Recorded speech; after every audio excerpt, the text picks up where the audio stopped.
Hey guys, what's up? Uh, Another video from me. Let's look at e-commerce. Okay, now, e-commerce is a topic that is important for both first PU and second PU. The second PU guys have less content to study than compared to first, but nonetheless, for the units you have 8 marks for the final exam weightage from this unit. I would suggest that you study this unit compared to others because this happens to be an extremely easy topic, right? I don't see the reason why I should go about skipping this. Okay, and I know I'm a little towards the right in this video, and I'm too lazy to adjust the camera. Bear with me. Okay, firstly, what is e-commerce? E-commerce is nothing but doing business online. Okay, it could be anything. Now, a lot of people today are coming up with some really creative businesses online. Now, for example, there's this website called Collectors Heritage. You guys should really check it out, especially if you're fans of movie merchandise. These guys have got everything. Last I checked, they were selling the Harry Potter robes, Harry Potter's glasses. They were even selling Game of Thrones merchandise. All that they were doing it online. Now, when you're doing business online, whatever it is that you're selling, it could be you're a graphic designer and you are talking about your services and you're telling this through your website. Okay, even that is considered e-commerce. In case of Collectors Heritage, they are selling movie merchandise. I think they were even selling Iron Man's helmet for around 14,000 rupees. It looks really sleek. Considering my budget, of course, I really couldn't afford it, and I even contemplated whether I can get it done in Kadrenhalli for just about 1,000 or 2,000 rupees. Hey, I'm Indian. I tend to think cheap. Okay, uh, jokes aside, looking at the different types of e-commerce businesses. Now, when you want to do your business online, there are different ways in which you could go about doing your business online. Okay, the first way in which you could do your business online is a business model called B2B. Okay, business to business. Okay, a good example for a B2B website would be the IBM website. If you guys visit the IBM website, there's a link there called to build a smarter planet. You can go about submitting a business idea, and if your business idea happens to be something which IBM and you as a business can work together, IBM is able to fund your business idea, and IBM is even able to provide their research in improving your business idea. It's a really interesting business model what IBM has got. Especially they look at some really innovative businesses which are into quality, Six Sigma, pro environment, sustainable development. That's the kind of work IBM helps people out, and it's really nice. So B2B is effectively one business helping out another business. Okay, one more B2B website which I could think of would be Alibaba. This is nothing to do with the 40 thieves, none of the stories of the Arabian Nights, none of that. Okay, Alibaba.com is a place where businesses can get themselves registered and other businesses can hook up with them and they can do business together. Okay, for example, if I was a person who's into metallurgy, let's say I'm into the manufacturing of steel. Okay, I make steel bars for use for construction of apartments, use for construction of buildings. I could have a Larsen and Toubro contact me for a construction project. Larsen and Toubro could possibly find me on Alibaba. I would have mentioned the details there, saying where I'm working from, what's the quantity, minimum order requirement, 1,000 tons of steel, something like that. And Larsen and Toubro could do business with me, and I could go about helping them in this process. Now, there, me being a business, steel manufacturing business versus Larsen and Toubro, which is another business, is an example for business to business type of e-commerce. Okay, there's another one that is business to consumer. Now, I don't like to talk about business to consumer too much. It's because we've already been in touch with it quite often. Flipkart is a very good example for business to consumer. Amazon in India is known as Jungly. Even that happens to be an example for business to consumer. Okay, one business which sells products to consumers. Okay, there's another one that is consumer to consumer, or referred to as C2C. Okay, C2C, a good example for C2C is OLX. OLX, where it's a really innovative form of working. I've seen some really, really interesting products being sold, especially products which I thought you could never get anywhere in the market. Now, I'm into archery, and getting equipment for my hobby is not so easy, and even if I do happen to get it, it's quite expensive. I was interested to find a particular archery component. Okay, it's called as a stabilizer. And just out of curiosity, I just searched on OLX.com archery, and it turned out there's a guy in India who's selling his whole archery kit, which includes the stabilizers for 35K. Now, assuming this guy bought it from abroad, or he was a former archer for India, and now he's given up the sport and he wants to get rid of the equipment which he doesn't use. And he has posted an advertisement on OLX.com, and he's actually selling his archery gear. Now, that's an example for C2C.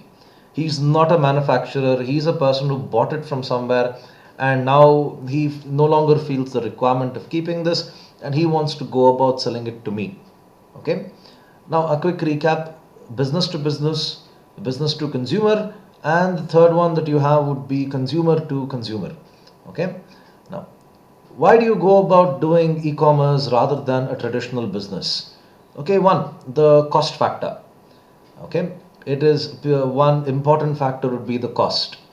To set up a website will cost you nothing more than 5,000 rupees per annum.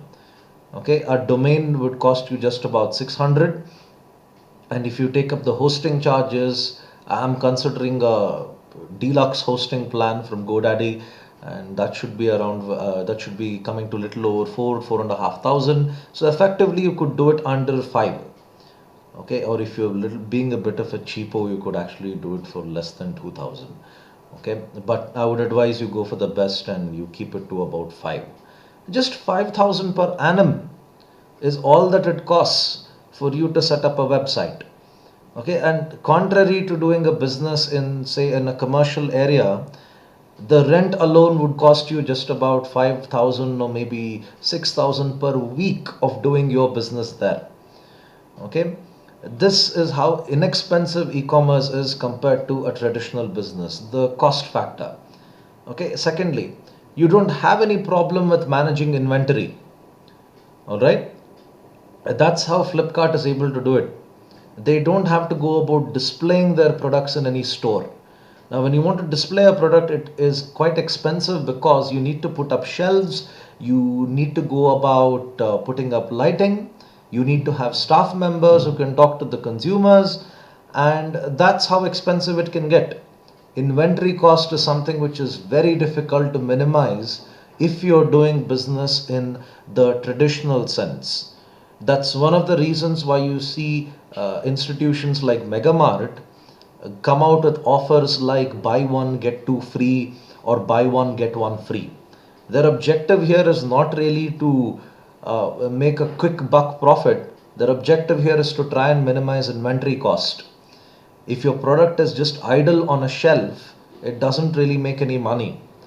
So what they do here is they try methods to sell the product as quickly as possible through those different marketing methods. You won't find that as a problem in e-commerce, because technically speaking, you don't have products to be kept on a shelf. They are present in a warehouse somewhere, but keeping it in a warehouse versus keeping it in a showroom, again, that's a big savings and cost you come across in terms of e-commerce. Okay, another benefit. Another cool benefit of e-commerce is the reach that you have when it comes to your business. Now, if you look at vipinmks.com, my website is not just restricted to the students whom I teach in college. Vipinmks.com is in fact available for anyone in the world. Who knows, I could have a cousin in the US who is referring to my website purely out of the research articles which I post sometimes. So I don't have any limitations on whom it can go about reaching. Now compare the same to a guy who owns a restaurant. The number of customers whom he would get would be limited to that locality. For example, if there is a very good restaurant in Cunningham Road, I would not be a customer. because for me that's like 15 kilometers from my place. I would think twice before I go to so far just for a quick meal. Okay, usually in terms of a traditional business, your customers are within a particular radius, say 5 kilometers or 6 kilometers from that radius. It doesn't really extend beyond that. Okay, so three benefits that I've mentioned so far. One, the cost factor. Secondly, the inventory management, and the third one, the reach of customers that you have is in fact quite easy when it comes to e-commerce versus that of a traditional business. Okay, one more important benefit. When it comes to doing business online, marketing is in fact quite easy to do. You have n number of free marketing platforms. You have YouTube, okay, you have Facebook. Facebook up to an extent happens to be free, but the small part of Facebook app is in fact quite wherein you need to go about paying for the marketing costs. But nonetheless, even if I consider the cost of marketing on Facebook, the least amount of money I would have to pay would be just about 40 rupees, and that doesn't even come to 1500 per month in terms of cost. Now, a traditional business, marketing cost in a traditional business is in fact quite expensive. It would run into lakhs together if you're trying to advertise through newspapers, if you're trying to advertise it through radio, or if you're in fact trying to advertise it through those big billboards. Okay. Now, coming to the other concepts of e-commerce, actually, if I'm not wrong, in the first PUC, the unit is named as e-commerce and some blah blah, modern emerging businesses, something like that. Okay. Anyway, you know how lazy I am to look it up in the book, but let's come to outsourcing.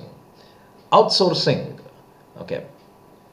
When you talk about outsourcing, it's not always call center work. Okay, call center work happens to be one of the things that people do, but outsourcing is there in many, many cases. Okay, one good example of outsourcing here is you don't really have companies like, say, for example, BSNL, they don't have employees of their own who actually deal with the call center work. They've outsourced it, they've given it off to a third party to take care of those little bits of work. Now, outsourcing is something wherein you take away the non core activities of your business and you have a third party who will do this work for you. Okay, remember the keywords here, non core activities. A core activity of a business is one which generates revenue for it. Okay, non core activities are important, but they don't generate revenue. Okay, but they don't generate revenue. What the business would like to do is focus more on the activity that generates revenue and less on the activity which is important but doesn't generate revenue. Okay. Now, for example, here, Syndicate Bank, the core activity of Syndicate Bank happens to be the banking functions, of course, giving out loans and, in fact, accepting deposits. The other activities which they happen to have outsourced would be, for example, their net banking work. The payment gateway of Syndicate Bank is not designed by Syndicate Bank. Syndicate Bank has not hired any software engineer, had a contract with them and said, look, develop a website for us so that we can have our customers log in and use the net banking work. What in fact Syndicate Bank has done is they've outsourced the payment gateway and the net banking work to this company called Arcot Systems. Arcot Systems is the one that runs the payment gateway for Syndicate Bank. Now, why did they do this? Of course, Syndicate Bank, being a bank, doesn't really have any knowledge about the world of the internet and designing a payment gateway for its business. So the next best thing they would do is give it off to someone else who is already an expert in this matter. And those guys are going to do this work rather than Syndicate Bank doing this work. That happens to be outsourcing. In fact, in colleges, you would see that the security guards have in fact been outsourced from an agency. Okay, there itself you would go about finding outsourcing. Okay, the college doesn't hire security guards and put them on a payroll. Okay, they have agencies that do this work. Then, What are the different types of outsourcing that you would come across? The first one there is BPO, business process outsourcing. Okay, business process outsourcing is, to put it in a very crude manner, control C, control V work. Okay, I had these colleagues of mine in the previous company. They were working for a division called client services, some GES, some client services. I don't know what their full name was, but they were calling themselves client services. Now the name sounds very, very cool, client services, but pretty much what they were doing was control C, control V, to be very honest. Their jobs really don't require much skills. In fact, most BPOs don't really command a high degree of skill that, okay, we require a person with really good communication skills, neutral accents, and none of that is required. And hardcore Excel work is not required. BPOs effectively do grunt work. Okay, you have BPOs that take care of these little things which a business tends to ignore.